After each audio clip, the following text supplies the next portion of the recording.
کرامت نمبر 2، غوث پاک کا مرغا. ہاں، حضور غوث پاک کی بارگاہ میں گئی، ادھر دیکھا آپ مرغی کھا رہے تھے اور کھا کے ہڈیاں پھینک رہے تھے، ایک جگہ ہڈیاں جمع تھی. اب ماں اور پارا اور چڑھ گیا اور کہنے لگی اے سرکار آپ مرغیاں کھائیں اور میرا بیٹا روکھی جو کی روٹی کھائے، یہ کہاں کا سلوک ہے؟ فرمایا بیٹھ جاؤ مائی. جب کھانے سے فارغ ہوئے تو ہڈیاں جمع تھیں. آپ نے ہڈیوں سے کہا کہ ہڈیوں دوبارہ مرغا بن کے کھڑی ہو جاؤ. دیکھتے دیکھتے مرغی زندہ ہو کر کھڑی ہو گئی. آپ نے فرمایا تیرا بیٹا جب اس مقام پہ پہنچ جائے گا تو پھر جو چاہے کھاتا بھی رہے. وہ کہتے ہیں جی کہ ایک عورت آئی غوث پاک کو ملنے کے لیے، خود وہ مرغا کھا رہے تھے اور وہاں جو اس عورت کا بچہ تھا وہ روکھی سوکھی کھا رہا تھا. ٹھیک ہے، اس کا مطلب ہے آج کل جو آپ عیاشی دیکھ رہے ہیں نا، پیروں کی، علماء کی، مہنگی مہنگی گاڑیاں، مہنگی مہنگی رہائشیں، اور آپ کو کہتے ہیں اللہ کے نبی چٹائی پہ بیٹھتے تھے، تو ان کے بڑے بھی یہی کچھ تھے. خود کوکٹ پھاڑ رہے ہیں اور بچوں کو روکھی سوکھی کھلا رہے ہیں. کیا یہ رسول اللہ کا طریقہ تھا جو غوث پاک نے اڈاپٹ کیا ہوا تھا؟ اچھا، پھر وہ کہتے ہیں کہ وہ ماں جو ہے وہ پریشان ہوگی تو اس نے شکایت کی کہ حضرت یہ کیا؟ وہ کہتے ہیں جی پھر غوث پاک نے وہ مرغا پورا پھاڑنے کے بعد، کھانے کے بعد ہڈیاں جمع کی. لگتا ہی ہے غوث پاک نے اکیلے ہی سارا مرغا کھایا. ہاں، کیونکہ اور کسی کا ذکر وہاں پہ نہیں ہے. پورا مرغا کھانے کے بعد انہوں نے ہڈیاں جمع کی، اس کے اوپر ہاتھ پھیرا اور کہا کم باذن اللہ، اللہ کے اذن سے کھڑا ہو جا. تو وہ مرغا جو ہے وہ کھڑا ہو گیا. اور پھر انہوں نے اس عورت سے کہا کہ جب تیرا بیٹا اس مرتبے کو پہنچے گا تو وہ بھی مرغا کھا لے گا، یعنی جدوں وہ بھی مدرسہ اپنا اللہ بنا لے گا، وہ بھی گڈی کٹا لے گا. جھوٹ، یہ نبی کی تعلیمات ہے. کسی صحابی نے کبھی کوئی مرغا زندہ کیا یار؟ یا نبی علیہ السلام نے کبھی کوئی اس طریقے سے مرغا کھا کر زندہ کیا؟ اور کیا یہ نبی کا طریقہ ہے کہ تم لوگ خود جو ہے مہنگی مہنگی غذائیں کھاؤ اور اپنے سب آرڈینیٹس کو روکی سوکی کھلاؤ؟ ہم آپ کو بتاتے ہیں ہمارے نبی کا طریقہ کیا ہے. بخاری اور مسلم دونوں میں حدیث ہے.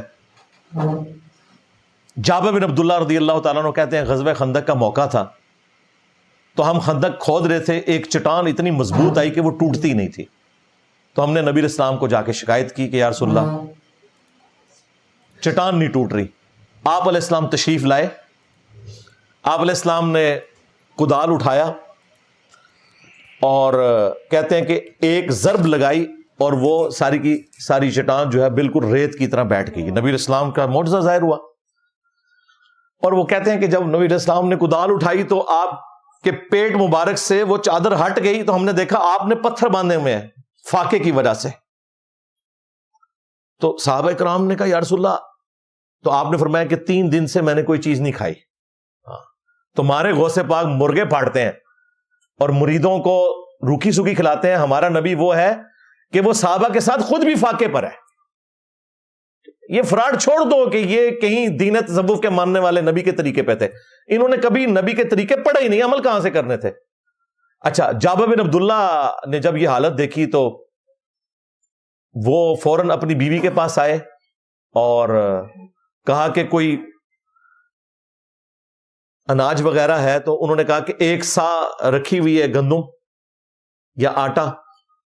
1 سا سمجھ لیں تقریباً 3 کلو آج کا بنتا ہے، پونے 3 کلو.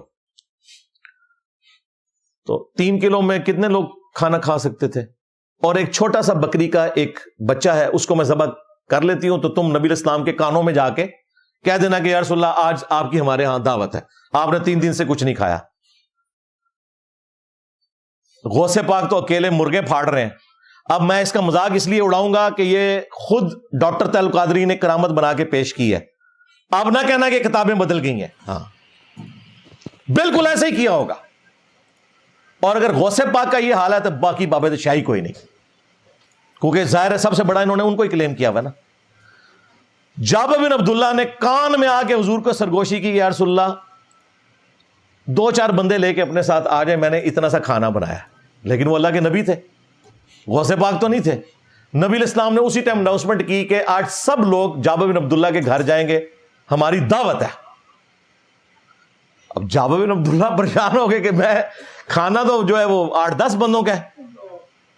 تو نبی علیہ السلام نے اسی وقت فرمایا کہ جابر میرے آنے تک تم نے ہنڈیا کو چولہے سے نہیں اتارنا اور روٹیاں پکانی نہیں شروع کرنی, صرف آٹا گوندھ کے رکھنا ہے. نبی علیہ السلام تشریف لائے, آپ نے دعا فرمائی, اپنا لعاب دہن مبارک اس ہنڈیا میں ڈالا اور آٹے میں ڈالا اور فرمایا کہ تم نے اس ہنڈیا میں سے بس سالن نکالتے رہنا ہے, اور یہ جو آٹا ہے اس کے اوپر سے کپڑا نہیں ہٹانا, اس میں سے آٹا نکال کے روٹیاں پکاتے رہنا ہے. سرکار 10 بندوں کا کھانا تھا, 100 بندوں نے نہیں کھایا, 1000 صحابہ نے وہ اتنا سا کھانا کھایا. اور جابر بن عبداللہ کہتے ہیں کہ جب نبی صلی اللہ علیہ وآلہ وسلم واپس تشریف لے گئے, ہم نے جب ہنڈیا ہٹا کے دیکھی اتنی تھی جتنی کہ پکائی گئی تھی, اور آٹا بھی اتنا ہی تھا جتنا کہ ہم نے گوندا تھا. وہ جابر بن عبداللہ نے رسول اللہ کو نہیں کھلایا, اللہ نے اپنے نبی کے ذریعے صحابہ کرام کو کھلایا تھا. اور تمہارا غوث پاک مرغے پاڑتا ہے. اب فیصلہ کر لیں کہ آپ نے دین تصوف پہ چلنا ہے یا دین محمدی پہ چلنا ہے صلی اللہ علیہ وآلہ وسلم.